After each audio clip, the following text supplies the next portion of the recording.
now. We're at the park, and I'm going to talk to you guys a little bit about how to transition your child into a vegan diet. So here's a few tips that helped me along the way. So this is in no particular order. The first one is, depending on your child's age, is how much you will have to explain to them about this new change that you guys are all doing. So the way I would explain to Sophia about eating animals was, we have a community lake out here in Moreno Valley, and we would go feed the ducks. And I asked her one day, it's pretty bad, but I asked her if she wanted to take one of the ducks home and have him for dinner. Not have him over, but have him for dinner on her plate. And she looked at me kind of like weird, like, what are you saying to me right now? That's not normal. I asked her the same thing for chickens, if she wants to eat a baby chicken or a baby cow. And she would say no. You want to eat them? You don't want to eat them with a little bit of ketchup? Okay. You want to give them kisses? You want to take care of them?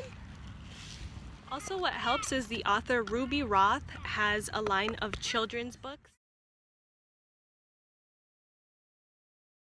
So Bite Size Vegan has a lot of children's videos that you might want to check out. Those are a softer version if you don't know really how to explain to your child about certain aspects of the vegan lifestyle. She has topics on eggs, dairy, beef, so check her out. Second tip that I would recommend, and that did help us, is buying the mock meats, the Gardein, the Beyond Meat. Those are really good transition foods for children. Most of them are raised on like chicken nuggets, chicken tenders, hamburgers, things like that. You don't really want to pull all that stuff under their feet, pull that rug under their feet, something like that. So yeah, that would be a good alternative for them. We definitely do have those for dinner, maybe once or twice a week, depending on how inspired I'm feeling in the kitchen. They're really easy to prepare, so yeah, that's why I like to use those on my lazy days, and they're really good. Always be sure to offer fruits and vegetables with every meal, even snacks. Try also to get all the yuck out of the house. So if you want your kid to stop eating candy or cookies or frozen chicken nuggets or TV dinners or any of that stuff, get it all out of the house. Also with the milk, the cheese sticks, the yogurts, all of that stuff that you want your kid to stop eating, definitely get all that stuff out and throw it away. My third tip is never call the mock meats chicken or meat, because you're confusing your kid. And if you're at family's house or your family comes over and they have the real thing and the transitional thing, they might give your kid the actual meat or the actual chicken if that's what your kid is asking for. Tip number 4 is to take the entire family to the farmer's market so they can associate their food with the face of a happy, proud grower. Also take your children with you to the grocery store so they can pick out their produce, and encourage them to try new fruits and vegetables that they haven't tried before. Something I'll be doing with Sophia as she gets older and learns how to read is continue to take her to the grocery store with me, but have her read labels. And the reason for that is, if they don't know how to pronounce it, it probably doesn't belong in their body. Yep. Tip number 5, always communicate with your friends, family, and loved ones about the new changes that you guys are doing within your family. Communication is key. And I'm in the sky, see, it calls me, and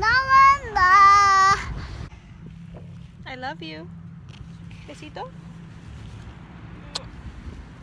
So if you have to leave your children with caregivers, I would suggest to also have this talk with them, and if necessary, pack your kids their own lunches or their own meals. I do this when I have to leave my kids with my mom or in the care of someone else. I always pack snacks and meals for them and extra meals in case they don't like the meals I pack.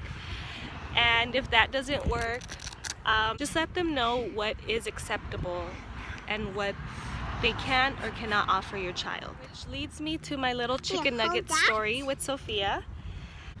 So a while ago we left Sophia in the care of my mom, and she's taken care of her in the past before.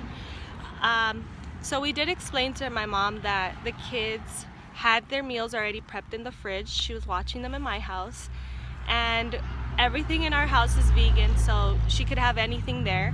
My mom decided to take herself and my kids and her kids. She decided to take Sophia, Noah, my brother and sister Max and Alyssa to McDonald's.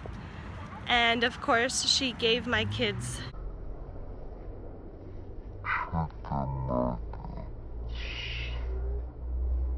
I told my mom when I got home later that day that she tainted my son and that was not okay with me.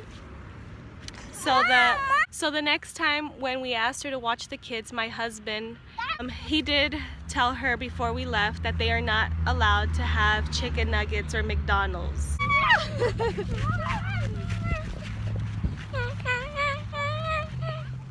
I'm okay, I just ran. So my final tip, number 6, is to be understanding. These are children. These are your children. And you need to understand that. And you need to understand that in the beginning, it's gonna be challenging for them. There's gonna be slip-ups. There's gonna be temptations. And it's up to you also as the parent to set the limits. If you're at a family member's house, they're having a party, and they really want that piece of cake, it's up to you to decide, okay, they can have it this time, and then when we get back home, no more cake, or we'll eat a smoothie, or... So it's up to you to set the limits and let your kid also know what's okay when you guys are out, they know, like, not to ask for X, Y, and Z. So just have that talk with your kids too, and understand that they're gonna want that stuff. They're kids, they're not as disciplined as adults are, so yeah, take it easy on them. Always remember that this isn't a competition. So if you know some families to be more vegan than what you consider yours to be, it's okay. Vegan is whatever you want it to be. This is a lifelong journey for you and your family, and you want them to have a positive experience on it, and hopefully they want to stay with it when they get older. So yeah, take it easy on. Thank you for watching. Bye.